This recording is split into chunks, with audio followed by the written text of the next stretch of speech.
이 땅에서 하나님의 뜻대로 살아가기에 많은 어려움이 있다 보니 보통 이 목회자들의 설교의 메시지가 중요합니다. 그래서 목회자 설교의 메시지가 중요한데 교회의 영향력이 크게 줄어들면서 이제 목회자의 위치가 좀 이제 모호해졌어요. 예전에는 이제 좀 존중에 가까웠다면 지금은 이제 관찰하게 되고, 또 긍정적이었다면 지금은 회의적인 그런 태도로 변하지 않았나 생각을 해봅니다.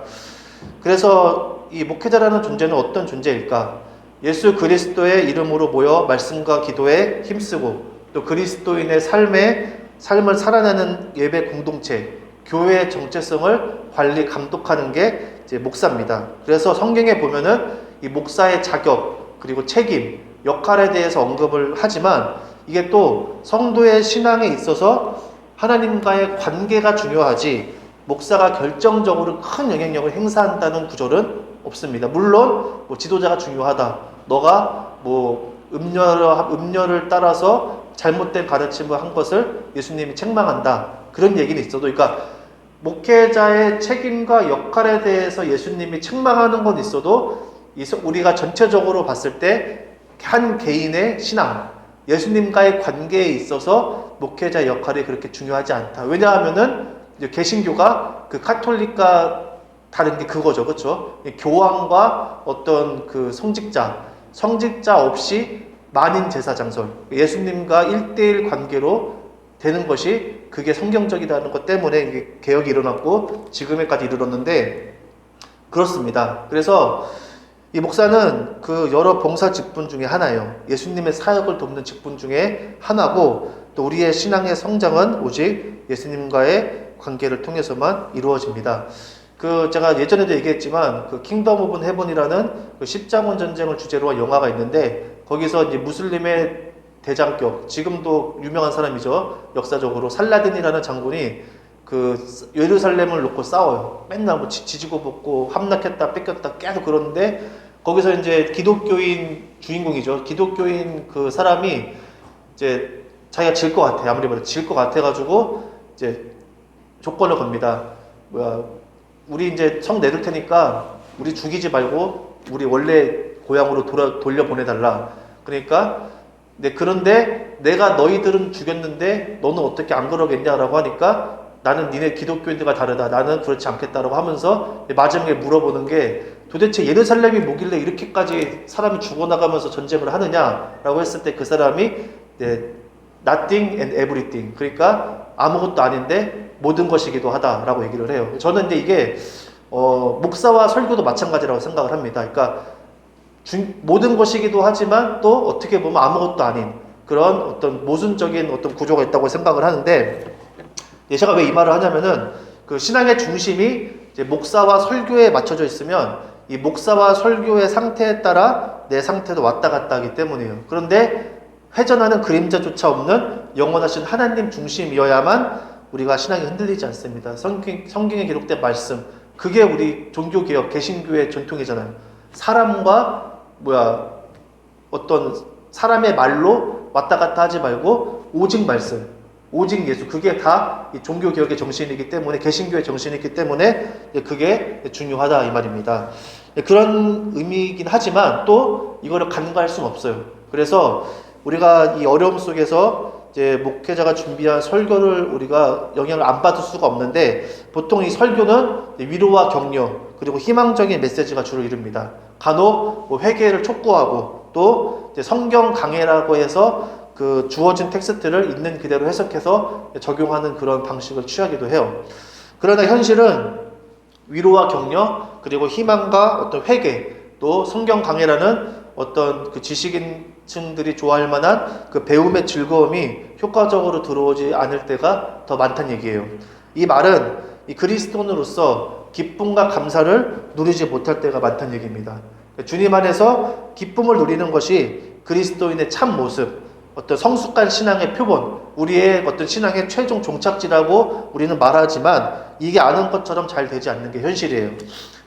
그러려면은 현실에 수많은 문제와 고뇌가 있습니다. 어떻게 정량적으로 기준이 딱 정해지지가 않아요. 그러니까 사람마다 다르기 때문에 현실의 수많은 문제와 고난을 하나님 중심으로 해석해서 소화할 줄 알아야 됩니다. 그러니까 신앙은 어떻게 보느냐에 따라 달라요. 그러니까 뭘 기준으로 보느냐에 따라서 천차만별입니다. 근데 우리는 하나님 중심으로 보고 해석해서 내가 소화해서 꿀꺽 먹을 줄 알아야 되는데, 그러려면 전제 조건이 뭐냐면은 하나님의 은혜와 성령의 도우심이 있어야 돼요. 그러니까 내 능력으로만 되지 않습니다. 그렇기 때문에 내 마음처럼 쉽지가 않은 거죠. 근데 이러한 사실은 지금 목회자로서 이 자리에 서 있는 저부터 적용이 됩니다. 제가 한 사람의 그리스도인으로서 더 나아가 목회자로서 하나님 안에서 큰 기쁨이 있느냐? 제가 봤을 때 모르겠어요. 사역하면서 보니까 선교사 분들이 기쁨이 있어요. 선교사 분들은 아예 다 놓고 나가야 돼요. 그냥 미련이 없어야 돼. 목숨을 내놓고 목숨을 내놓고 하는 사람들은 기쁨이 있더라고요. 근데 우리나라 안에서 뭐가 이러면 안 되는 것들이 이러면 안 되는 게 많으면 많을수록 내가 내 이름으로 내가 책임지고 내 어떤 뭔가 그게 있으면 있고 무거우면 무거울수록 오히려 사역자들이 기쁨이 없더라. 더 심각하더라. 막 너무 심각해요. 목회를 어떻게 고민하고 내년 계획을 어떻게 해야 되고 막 고민을 하는데, 사실은 그게 언뜻 보면은 대표적으로서 당연한 고뇌이기도 하지만, 제가 아까 말씀드렸잖아요. 모든 것이지만 아무것도 아니다. 사실 목회도 모든 것이긴 하지만 아무것도 아니에요. 왜냐면은 교회의 머리는 예수님이에요. 그러니까 선교사분들이 왜 기쁘냐면은 예수님께 다 맡겼기 때문입니다. 예수님이 담임 목사님이에요. 그러니까 예수님께 다 맡겼기 때문에 자기는 시키는 것만 하는 거예요. 그러니까 주어진 거 시키는 것만 하기 때문에 기쁜 거예요. 예수님께 다 맡겼으니까 얼마나 그게 멍에가 가볍겠어요. 그렇기 때문에 이것이 쉽지가 않다. 그래서 이 기쁨이 있느냐가 참 중요한 척도인 것 같아요. 그런데 이 질문에 대해서 저도 아직 자유로울 수가 없어요. 하나님께서 이제 만들어 가시는, 저 포함 누구나 그리스도인이라면은 누군가 어떤 목사님 이런 말씀을 했어요. 그리스도인은 하나님 안에서 자유로워지는 과정을 밟는 사람들이다 라고 얘기를 해요. 자유로워지는 과정을 밟는 거예요. 그러니까 그분은 명확합니다. 하나님 믿는 사람 입에서 돈돈돈거리면은 그거는 하나님 믿는 사람 아니다. 그리스도인 아니다라고 딱 명확히 얘기해요. 그러니까 그럴 수도 있다, 그게 아니에요. 그러니까 우상숭배는 입에서 뭐가 나오든지 내 생각에서 뭐가 자꾸 맴도는지가 중요한데, 이제 그리스도인은 이제 그런 것들로부터 자유로운 과정을 이제 밟는 사람들, 점점 자유로워지는 게 이제 그리스도인이다라고 그렇게 정의를 하는데, 그게 좀 맞다고 생각을 해요. 성경적으로도 맞고요. 그런데 우리가 기쁨보다 기쁘지 않을 때가 많아요. 그러니까 인간이라면 누구나 그렇고 특히 한국이 유난히 좀 심한 것 같아요. 그러니까 유럽이라든지 저도 중국도 옛날에 청년 때 중국도 가보고 잠깐 호주도 가보고 했는데, 한국 사람들이 기피는 있죠. 왜냐면 얼마나 고뇌가 많겠어. 이 좁은 땅덩어리에서 진짜 경쟁하며 살아가는데 신앙까지 하려니까 기피는 있을 수밖에 없어요. 왜냐면은 먹고 살기도 힘든데 신앙까지 생각을 하려니까 보통 어떤 고뇌가 좀 안 되죠. 하지만 이 유럽과 다른 나라, 이 유럽권이나 다른 나라 기독교인들 보면은 엄청 자유로워요. 기뻐요. 근데 깊이가 없느냐? 물론 겉으로 봤을 때 그럴 수 있지만 우리가 사람을 어떻게 겉으로만 알겠습니까? 모르죠. 근데 그런 것처럼 그런 것들을 우리가 좀 이렇게 다방면으로 볼 수 있어야 된다는 얘기입니다.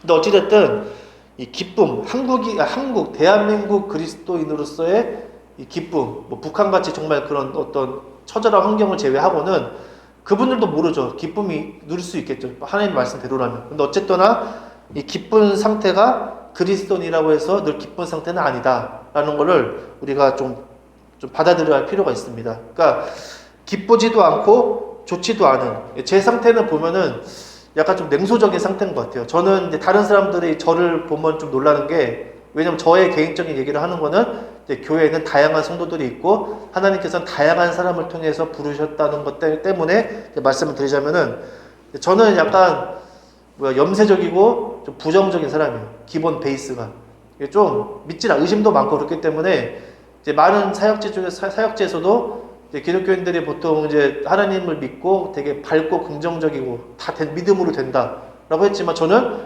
믿음으로 과연 되느냐, 거기서 시작한 게 저거든요. 저의 정체성 그거예요. 의심으로 시작하였으나 하나님께서 그 모든 의심을 걷어주시고 그걸 나무라지 않으시고 오히려 더 큰 은혜로 이제 답변을 해주셨다는 거. 이제 저의 신앙의 정체성 거기에 있기 때문에 이제 저는 냉소적일 때가 많아요. 현실에 좀 많은 영향을 받기 때문에. 근데 그렇다면은 저는 이제 저의 상태를 얘기하는 게 비단 저의 문제가 아니라 다른 성도들도 마찬가지로 같은 사람이기 때문에 이런 부분이 있을 수 있다는 얘기를 하는 겁니다.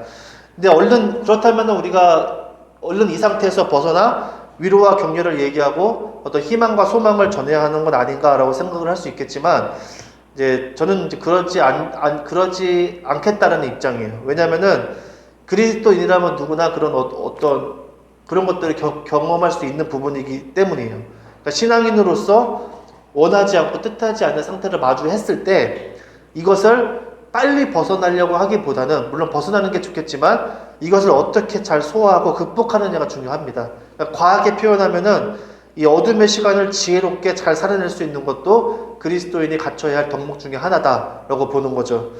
과거에는 우리가 책을 통해 독서가 되게 중요하게 생각했잖아요. 그렇죠? 책을 많이 읽어야 된다는 걸 되게 강조했어요. 왜냐하면은 타인의 지식과 사상과 정보와 경험을 얻는 거는 책 말고는 없었어요. 책이 아니고는 도저히 다른 사람이 무슨 생각을 하고 있는지, 그리고 다른 사람이 놀라운 경험을 하고 다른 사람의 어떤 독점적인 정보를 얻을 수 있는 거는 그 사람이 쓴 책 이외에는 얻을 수가 없었기 때문에 책이 중요했는데, 지금은 책보다 SNS를 통해서 빠르고 광범위하게 우리가 도움을 받을 수가 있습니다. 제가 이제 그것 때문에 오히려 이제 뭐 신학 서적은 뭐 책을 봐야겠지만 목회자들의 모임도 사실 갈 필요가 없어요. 왜냐하면 SNS에 알아서 올립니다. 자기들의 어떤 인생 이야기, 신앙 이야기, 여러 가지 어떤 사상과 가치관들을 많이 공유를 해요. 그래서 글들을 보면은 저는 이제 씁쓸함과 어떤 회의감이 드는 경우가 많습니다. 그래서 이게 보면은 요즘에 옛날에는 뭐 아주 옛날이죠. 지금 뭐 옛날도 아주 옛날인데 옛날에는 뭐 전도 방법 해가지고 뭐 진돗개 전도 한 번을 놓지 않는다. 뭐 그 당시도 웃겼는데 뭐 그런 게 있었어요. 근데 지금의 교회 개척 성장 트렌드가 있습니다. 그게 뭐냐면은 여러분도 아실지 모르겠지만 교회 성장 트렌드 해가지고 매년 나와요. 그러니까 25년도에 26년께 미리 나오고, 올해는 이제 연말에 가면 아마 27년 교회 성장 트렌드라고 그것만 만드는 교회 연구소 어떤 시설이 있습니다. 그래서 미국이라든지 다양한 조사를 통해서 이 트렌드를 연구를 해서 발표를 하는데, 요즘 이제 교회 개척 및 성장 트렌드가 있어요. 그게 뭐냐면은 인스타를 통해서 자신의 신앙관과 가치관을 꾸준히 영상으로 올려요. 그러니까 내가 어떤 목사인지, 어떤 사역을 방향을 잡고 있는지 사실 그걸로 올립니다. 왜냐면은 사실은 그것 말고 효율적으로 방법이 없어요. 나라는 사람을 어떻게 알리느냐. 인스타가 사실은 최적의 도구이긴 합니다.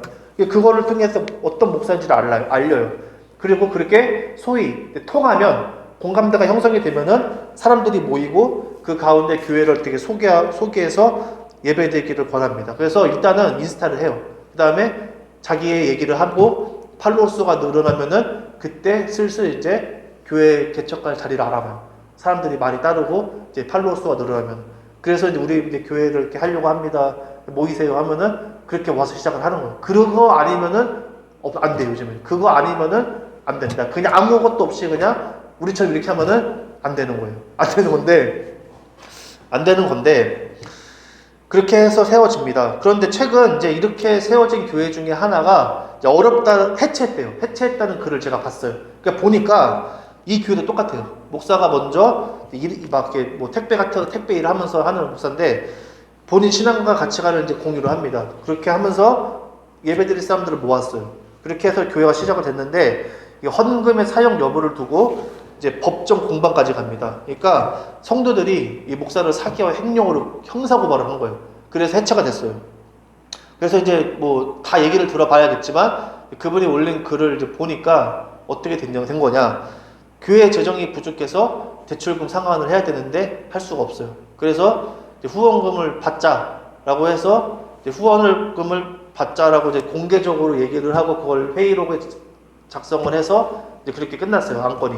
근데 후원금을 받고 대출금을 상환을 했겠죠. 그렇게 하기로 했으니까. 근데 후원금을 나중에 이제 그걸 왜 빚을 갚는 데 사용하냐? 교회에 사용해야지 왜 그걸 교회 사역에만 사용을 해야지 왜 그걸 대출에 상환하는 데 쓰냐라고 해서 고소가 된 거예요. 그 결국 돈이 문제가 된 거죠. 많아도 문제고 없어도 문제인 거예요. 결국 돈으로 이렇게 깨진 건데, 그래서 이제 그 목사님 하는 얘기가 이것 때문에 이제 인간의 악함에 대해서 혀를 내두르고 뭐 이제 뭐 가족들이 뭐 아내가 공황 증세가 왔다, 자식과 아내가 공황 증세가 왔다 이러면서 이 글을 올린 것도 내가 이렇게까지 안 하면 내가 죽을 것 같아서 올렸다, 이제 위로받고 싶은 거예요. 그러니까 그렇게 했다는 글을 봤어요. 저도 보면서 저도 많은 생각을 합니다. 뭐 인스타로 나도 이렇게 해야 되나, 뭐 나를 알리고, 제가 아는 지인 중에 그렇게 해서 한 사람들 많아요. 나를 알리고 사람을 모집해서 해야 하는 것이 아닌가라는 생각을 해봤으나 저에게는 그럴 일단 성향이 안 맞고 그리고 열정이 없다는 걸 확인을 했습니다. 그 이유는 제가 이제 그 부분에 대해서 좀 생각이 많아요. 회의적인 생각이 많기 때문이에요. 그래서 이거를 보고 이제 누군가는 왜 너만 안 하냐, 뭐 자존심 세우는 거냐라고 뭐 할 수도 있겠지만, 저는 그것보다는 이제 이게 과연 맞나라는 생각이 저에게는 많은 것 같아요. 그래서 왜냐하면은 이것도 결국은 뭡니까? 진돗개 정도 마냥 이 목회자가 기존 성도라는 한정된 파일을 놓고 경쟁하는 것 같은 거예요. 그러니까 결국에는 무엇을 위한 모집 공고인지, 목회자의 어떤 자아 성취 때문인지, 아니면은 뭐 사회적 인정과 생존 수단 때문에 이러는 건지, 그런 부분들을 생각을 하게 돼요. 그렇다면은 그게 과연 교회가 올바른 방향으로 갈 수 있을까라는 생각이 결국에는 드는 거죠. 개인적인 생각은 이렇습니다. 원래 제가 개인적인 의견은 이 자리에 잘 내놓지 않지만, 현실에 대한 목회자의 안목은 뭐 틀리면 틀린 대로, 맞으면 만든 대로 이 교회가 공유를 해야 돼요. 왜냐하면 목회자는 교회를 관리하고 책임지는 어떤 역할을 하기 때문에 목회자의 생각은 중요합니다. 이거를 공유하고 공론화시키는 게 중요해요. 그래서 그런 의미에서 제가 조심스레 말씀드리자면은, 이제 개척이라고 해봤자 어차피 다 뭡니까? 내부 이동입니다. 내부 이동. 불신자 전도는 없어요. 개척해봤자 결국은 다 기존 믿는 사람들의 이동이지 뭐 일반적인 건 없습니다. 그리고 유명한 사람이 개척하는 경우를 제외하고 일반적으로 건강한 교인은 개척교회를 안 갑니다. 그게 현실이에요. 건강하면 오히려 개척교회를 갈 것 같죠? 그렇지가 않아요. 건강한 교인은 건강한 데를 찾아요. 기존 건강한 교회에 이미 속해 있습니다. 그리고 순수한 마음으로 개척교회 잘못 가면 본인이 피폐해질 수 있다는 것을 이미 알고 있어요. 그렇기 때문에 위험한 모험은 하지 않습니다. 왜냐? 자기 자신을 지켜야죠. 누가 지켜줘요? 그래서 신앙의 연수가 오래될수록 더 안정적인 길을 택해요. 아브라함과 같이 뭐 하나님의 어떤 확실한 응답과 인도가 아니면은 일반적으로 건강한 교회는 건강한 교회에 속하기를 원합니다. 그리고 우리나라의 교회가 얼마나 많은데 건강한 교회가 없겠습니까? 알려지지 않았을 뿐 건강한 교회는 많아요. 그럼 누가 개척교회에 오느냐? 교회에 적응 못하고 상처받은 영혼들, 건강하지 못한 소위 나일론 성도들이 개척교회를 찾아갑니다. 왜냐하면 자기들을 받아주는 교회가 없기 때문이에요. 그리고 받아줘도 건강하지 못한 사람들은 딱 두 가지입니다. 거기서 건강해지든지 아니면 튕겨나가든지 둘 중 하나예요. 한마디로 대하기가 어려운 사람들이 개척교회에 오는데, 그러면 개척교회 목사가 이를 감당할 수 있느냐? 저는 없다고 봅니다. 능력과 경험이 풍부하고 무엇보다 이 마음과 정신이 깨끗하고 강한 사람이 그런 사람들을 대할 수가 있어요. 근데 개척교회 목사 대부분이, 저도 포함이지만 보면은 그런 내공을 갖고 있을 확률이 거의 없습니다. 왜냐? 부교육자로서 시키는 것만 계속 했잖아요. 하나님께 다 알아서 하시겠지. 어떤 되게 매우 수동적인 삶을 살았기 때문에 전쟁터로 나가는 거예요. 개척교회를 한다는 거는 전쟁터로 나가는 것과 같기 때문에 감당이 안 됩니다. 대부분 쉽지 않아요. 그리고 대부분 다 이제 옛날 분들은 모르겠지만 뭐 제 또래나 제 밑에 또래인데, 밑에 나이대인데 대부분이 패배감, 두려움 이런 거에 젖어 있어요. 그래서 사람이 이렇게 쪼그라들어 있습니다. 그렇기 때문에 쉽지가 않아요. 그러니까 이게 오히려 저는, 그러니까 큰 교회에서 목회하신 분이 빨리 은퇴해서 개척교회를 하는 게 맞다고 좀 봐요. 그게 맞다고 봅니다. 그게 맞는 거예요, 사실은. 근데 왜냐면 그런 분들은 이제 연륜이 있고 내공이 있잖아요. 그러니까 오히려 그런 분들이 나이 먹고 시골 가는 게 아니라, 시골 가서 가는 게 아니라 오히려 방황하는, 젊지만 방황하는 사람들을 오히려 이렇게 품고 끝까지 가야 되지 않냐, 저는 그렇게 생각을 하는데 어쨌든 그렇습니다. 그래서 이러한 현실에서 이제 목사를 그만두고 성도로 살아가는 경우도 있고 죽지 못해 울면서 하는 경우도 있어요. 그래서 제가 이런 얘기를 왜 하냐면은 목회자가 이래요. 보통 이런 상태고 다들 좀 지각이 있고 좀 야 이 사람 되게 뭘 좀 아는 사람이다 하는 사람들은 다 그만뒀어요. 목회를 안 하고 그냥 자기가 밥벌이 찾아서 그냥 살아요. 조용히 이제 삽니다. 아니면은 죽지 못해 울면서 하는 경우가 많아요. 저는 이렇게 제 주변도 뭐 죽지 못해 울면서 하는 경우가 많아요. 딱 보면 압니다. 제 사역자 해봤기 때문에 그 사람 앞만마다 알아요. 그냥 성도들한테 물어보면 교회 어때요? 그냥 대충 들으면 이 분은 죽지 못해 하는구나. 그냥 하는구나 딱 안단 말이에요. 근데 그런 경우가 있는데 제가 왜 이 얘기를 하느냐? 그 목회자의 그 상태가 성도에게도 반영이 돼요. 그리고 교회의 상태가 곧 성도에게도 다 이게 전달이 되고 이게 나도 모르게 젖어드는 거예요. 사실은 그래서 요즘에 이제 교회가 성도들도 지금 모르겠어요. 제가 뭐 잘 아는 건 아니지만 그냥 쓱 보면은 그냥 하는 거예요. 그냥 안 갈 수는 없으니까 그냥 다니는 거지. 뭐 크게 뭐 기쁨이 있고 뭘 기대한다든지 뭐 희망을 갖는다든지 없어요. 그러니까 안 다닐 수 없으니까 다닌단 말이에요. 근데 그게 갑자기 왜 이렇게 됐냐? 뭐 교회 전체적인 문제이기도 하지만 목회자부터가 벌써 그렇고 목회자부터가 이미 그런 상태예요.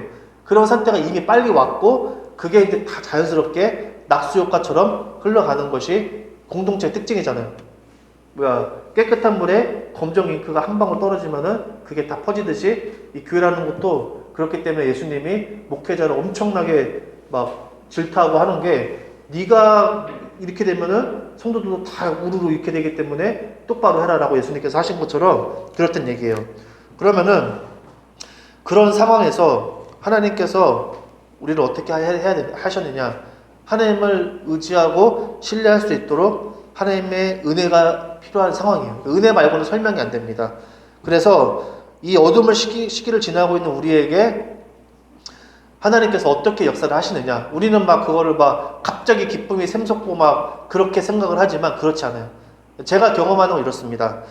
하나님께서는 제가 어둠의 시기에 빠졌을 때 어떻게 하시느냐? 그 위기감을 느끼게 하세요. 위기감. 이렇게 하다간 큰일 나겠는데? 그래서 말씀과 기도로 중심을 찾아야 된다는 생각들. 근데 그런 것을 불편해하면 안 됩니다. 하나님은 성령은 근심과 탄식으로서 하나님께 간구한다고 했어요. 그러니까 되게 걱정해야 될 건 걱정하게 하세요. 그런 식으로 하나님께서 우리의 중심을 찾게 하시기 때문에 그것은 오히려 내가 하나님의 자녀라는 반증, 아직 하나님께 나에게 기회를 주신다는 큰 어떤 기쁨으로 볼 수가 있습니다. 그런 상황에서 우리가 지금 예배와 말씀과 기도, 교제가 일어나잖아요. 근데 그런 게 기쁨으로 작동되기도 하지만 때로는 신앙이라는 게 살기 위한 몸부림으로 가득 찰 때가 더 많다는 걸 우리가 생각을 해봐야 됩니다. 보통 신앙을 우리가 은혜와 기쁨이 동반하는 자발적으로 하는 걸 이상적으로 여겨요. 그러나 현실은 살기 위해서 우리가 이를 악물고 강풍 속에서 마치 태풍 속에서 촛불 하나 어떻게든 살리자는 심정으로 그렇게 하는 경우가 많다는 거예요. 쉽지 않잖아요. 바람이 그렇게 부는데 촛불 그냥 그걸로 살리려면은 완전히 꽁꽁 너무 감싸면 또 공기가 안 통하니까 불이 꺼지잖아요. 그러니까 감싸가지고 거의 앞으로는 제대로 가겠어요? 거의 그냥 제자리 걸음 하는 거죠. 그런 상황이란 말이에요. 지금 그런 상황으로 신앙생활을 하는 경우가 많다는 얘기입니다. 이런 상황을 가리켜 우리가 흔히 뭐라고 표현합니까? 버틴다고 표현을 하는데 이 버티는 것도 버틸 수 있는 최소한의 힘이 필요하다는 거예요. 주위를 보면은 아무리 힘들고 어려워도 다 어떻게 해요? 먹을 땐 먹고 잘 땐 다 자요. 그래서 우리가 좀 그렇긴 하지만 가족 중에 누가 돌아가셨어요. 그럼 너무 슬픈 나머지 내가 너무 슬퍼서 곡기를 끊고 잠 안 자다 죽었다는 사람들 전 거의 못 봤어요. 그러니까 다 어떻게 돼요? 아무리 힘들고 어려워도 사람이 버텨야 되니까 남은 가족 생각해서 내가 버텨야 되니까 어떻게든 밥 먹고 먹었는지 말았는지도 모르게 입에 쑤셔놓고 잠도 내가 들려고 하는 게 어떻게 하다가 잠이 들어버리는 거죠.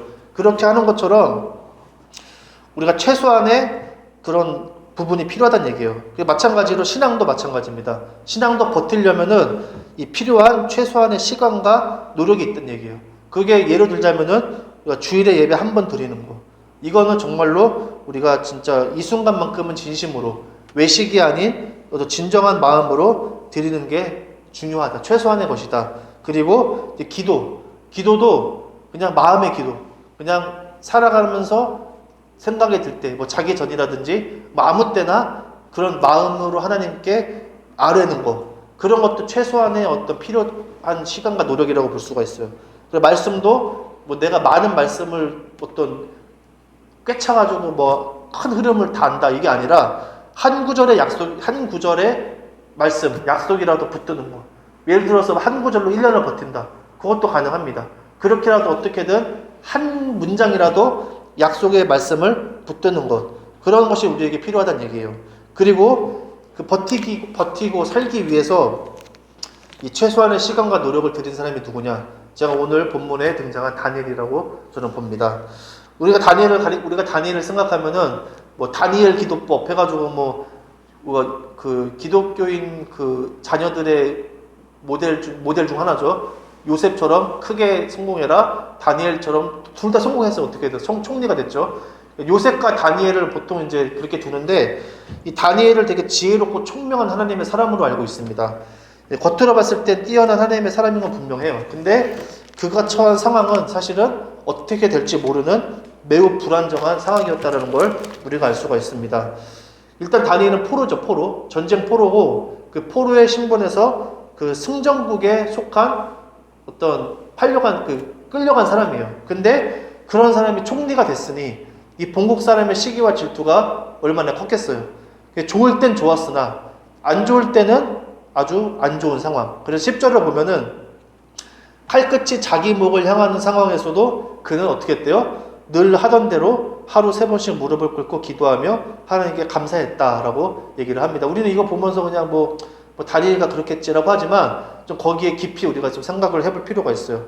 먼저 하루 3번씩 무릎을 꿇었다. 이 얘기는 어떠한 상황 속에서도 내 감정과 상태가 뭐 어둡고 칙칙하던 뭐가 어떻게 됐든 간에 그는 일단 하나님 앞에 완전히 엎드렸다는 얘기입니다. 그러니까 내 감정과 느낌이 중요하지 않아요. 제가 예전에 그 중국에 그 비전 트립인가 갔을 때 그 선교사님이 그러더라고요. 하나님께 빨리 응답받는 방법 중에 하나가 뭐냐면은 내 감정을 따라가지 않는 거예요.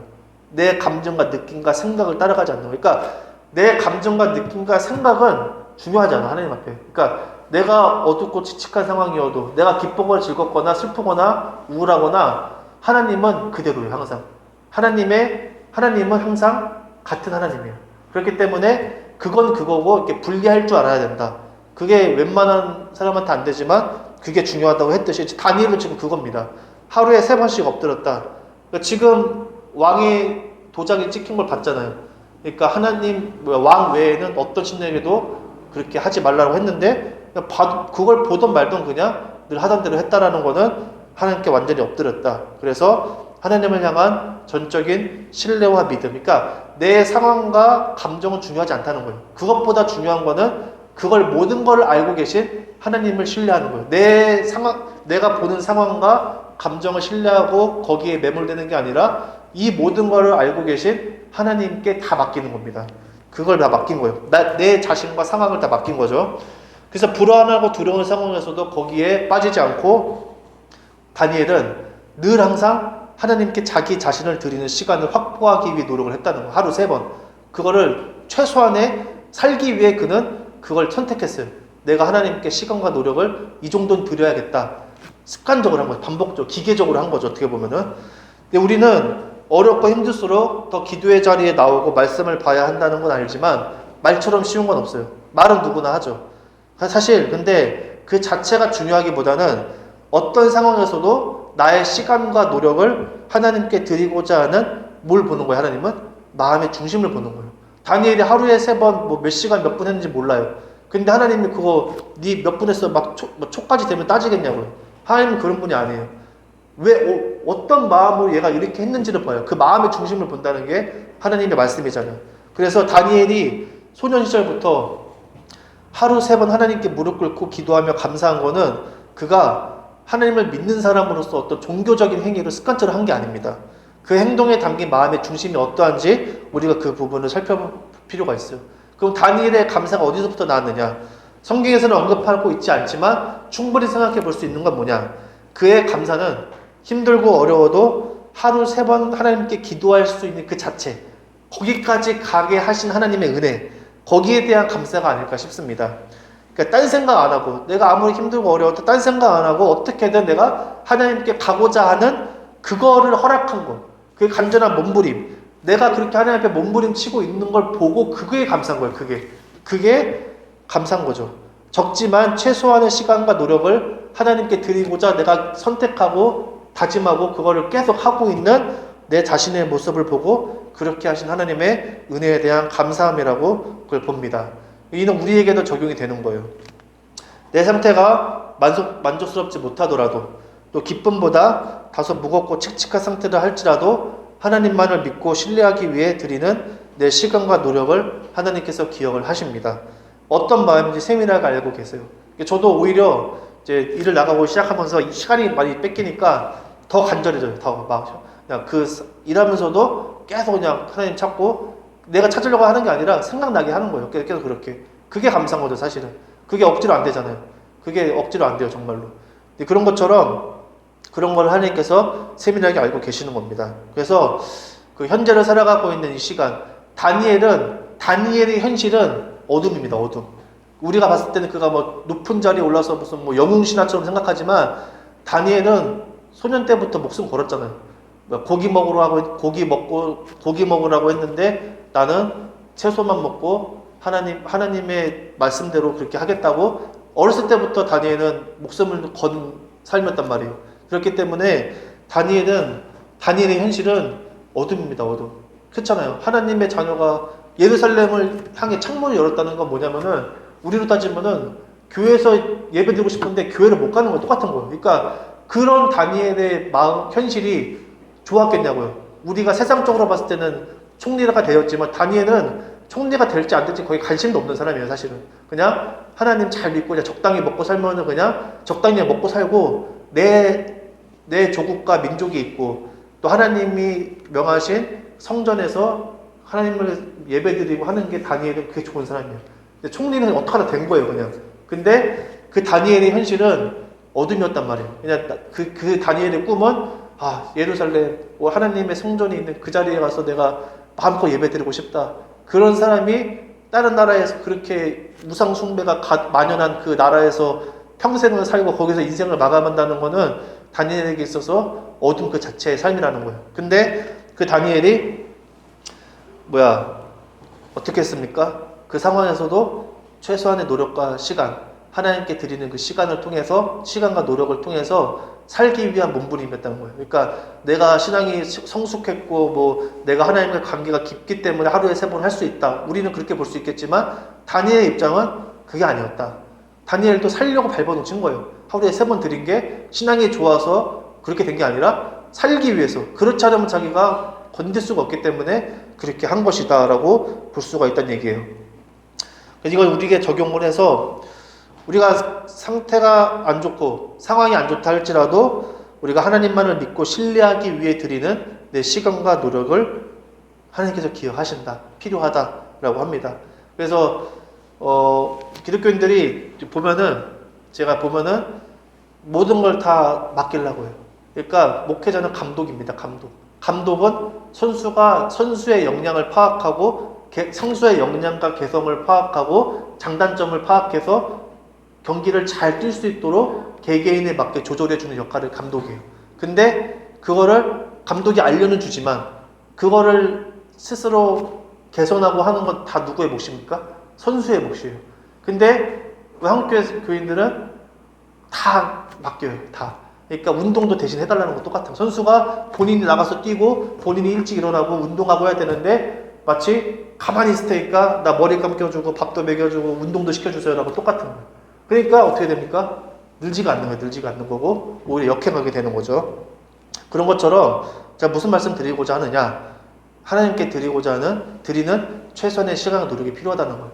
성경적으로도 뿌린 만큼 거둔다고 했어요. 이것을 영적인 건 분명합니다. 세상적인 거, 내가 아무리 열심히 노력한 만큼 내가 돈 법니까? 내가 노력한 만큼 건강 챙기는 거 아니잖아요. 근데 하나님께서 말씀하신 게 뭐냐면, 뿌린 대로 거둔다는 거는 육신적인 거, 세상적인 거는 때때로 된다, 안 된다. 근데 영적인 거는 뿌린 대로 100% 거둔다는 거예요. 영적인 거는. 내가 하나님께 드리는 그 시간과 노력은 하나님께서 하나도 떨어지지 않고 다 거두고 그냥 거둡니까? 더 얹어서 준다는 거예요. 풍성하게 거두게 하시는 게 영적인 원리라는 거를 그렇게 말씀하셨다는 거예요. 그래서 우리가 오히려 사실은 현실은 내 뜻대로 안 돼요. 이거는 세상 사람들도 다 알아요. 내가 아무리 열심히 하고 한다고 해도 성공한 사람들이 하는 말 종종 뭐가 있습니까? 운이 중요하다.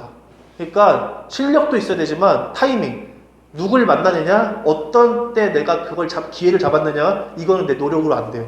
근데 이 영적인 부분은 반드시 뿌린 대로 거둔다고 말씀을 하셨기 때문에 우리가 오히려 어떻게 보면은 현실을 하나님께 맡기고 내가 할 일을 하고 노력은 하되 하나님께 맡기고 그냥 자유롭게 살아가고 오히려 우리가 더 그 나머지 에너지를 최대한 끌어모아서 쏟아부어야 하는 거는 영적인 부분이 돼야 된다는 그 얘기입니다.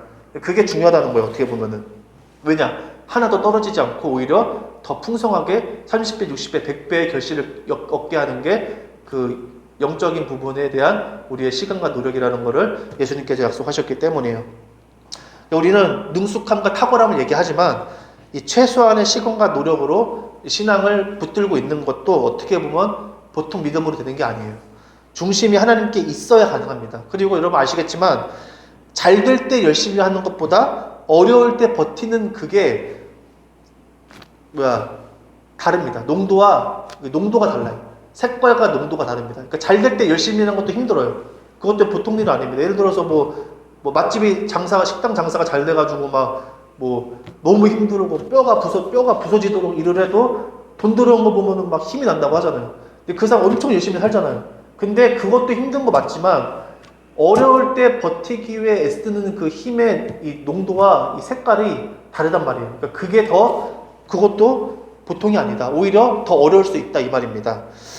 잘 버텨서 우리가 하나님으로부터 떠나지 않으려는 그리고 은혜 가운데 머물고자 하는 이 노력의 시간이 다니엘은 이게 습관이 됐어요. 마치 호흡과 같은 거예요. 그런 것처럼 우리가 이게 자연스러운 일상처럼 습관화 되었으면 좋겠습니다. 내가 어떻게든 최소한의 노력과 시간을 들여서 하나님께 집중해야겠다.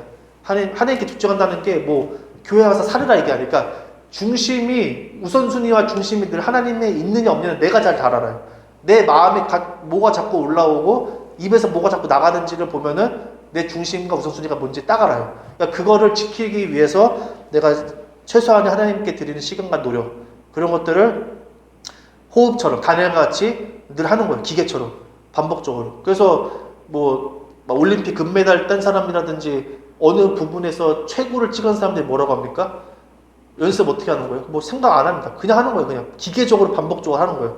신앙에 있어서도 이렇게 우리가 다니엘처럼 기계적으로 반복적으로 하루 3번 했듯이 우리도 최소한의 시간과 노력을 하나님께 기계적으로 반복적으로 그렇게 드림으로써 하나님 안에서 중심이 잃어버리지 않게 하는 그런 것들이 필요하다는 얘기입니다. 그래서 그 가운데 하나님으로부터 오는 평안과 감사가 넘쳤으면 좋겠습니다. 그래서 우리가 은혜의 기대에 사는 건 맞지만 하나님이 마음의 중심을 봐요. 그러니까 우리의 행동을 통해서 마음의 중심이 어떤지를 본단 말이에요. 그렇기 때문에 그 시간과 노력을 통해서 다니엘처럼 살기 위해 하는 거지만 하지만 그것이 결국에는 기쁨과 감사로 돌아와서 내 안에 그 풍성함이 가득하기를 예수님의 이름으로 축원합니다.